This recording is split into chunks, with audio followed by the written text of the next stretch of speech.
کاروان استقلال در حالی عازم ریاض عربستان شد که هوادارهای عصبانی استقلال امروز مجددا مقابل باشگاه استقلال تجمع کردند.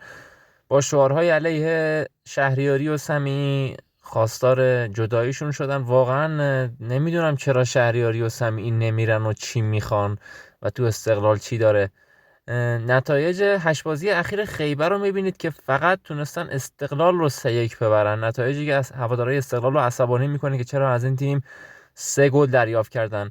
با بازی‌های دیروز که هفته دهم لیگ برتر به پایان رسید، استقلال به رتبه 14 جدول سقوط کرد و حالا دیگه باید تلاششون رو بکنن که به لیگ 1 نرن.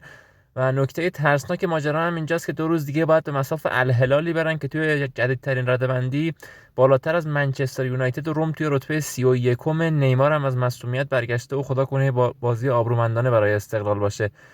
بلانکو و آرمان رمضانی دو تا مهاجمی که عملکردشون فاجعه بوده، یعنی واقعا در حد این نیستن که فیکس استقلال باشن.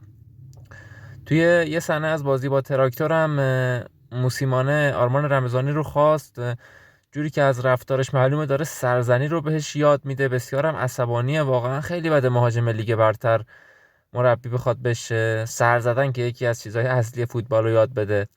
اینا پوستر استقلال برای بازی با الهلال که خیلی امید دارن به موسیمانه. یکی از کارشناسای فوتبال آفریقا هم در مورد موسیمانه یه صحبتی انجام داد در مورد عملکردش، با هم بشنویمش. اما شرایط استقلال امیدوارم درست تلفظ کرده باشم متفاوته. اونایی که از سیمای برتر ایرانن، این یعنی شرایط خوب و منطقی برای موفقیتش برقراره. اون اینجا بازیکنای خوبی داره و از حمایت هواداران برخورداره. موسیمانه عنصر تجربه رو هم اضافه میکنه. همه اینا رو با هم مخلوط کنید، استقلال توانایی رقابت با پرسپولیس و بقیه تیمای بزرگ رو پیدا میکنه. همونطور که گفتم با وجود این شرایط و تجربه پیتسو، اوضاع استقلال متفاوت میشه. بریم سراغ پرسپولیس که توی دبی حضور دارن برای بازی 2 روز دیگه شون با القرافه قطر. همچنان حسین کنانی و ایوب تمرینات اختصاصیشون رو زیر نظر کادر پزشکی انجام میدن. خانواده گولسیانی هم توی امارات حضور دارن.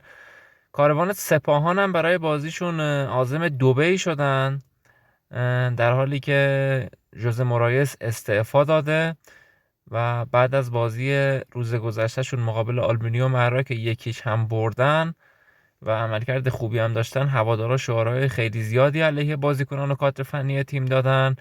و بعد از این بازی هم که بازیکنان راهی اتوبوس تیم شده بودن، مورایس اونا رو دوباره به رختکن فراخوند و باشون خداحافظی کرد. اینم پوستر باشگاه سپاهان که تشکر کرده از مورایس. میلاد میداودی و محمد ابراهیمی میهمان 360 عادل فردوسی پور بودن. میلاد میداودی که یه بازی زمانی خیلی محبوب بود، خیلی عملکرد فوق‌العاده‌ای داشت، ولی خب خیلی ناراحت بود از مدیرای استقلال. مصاحبهش رو با هم ببینیم. یعنی جدام کردن، جدا نشدم، جدام کردن. کی جدا کرد؟ مشخص، لازم نیست توضیح بدم. نه خب حالا شاید ندونم. همه میدونن. جدام کردن از استقلال و فقط میتونم حرفی که بهم زدم بگم که بهم گفتن که بازیکن علیل نمیخوایم. جدی؟ یعنی با همین ادبیات؟ با همین لحن به من گفتن. آقا الان مثلا کارواخال مصدوم شد، بلافاصله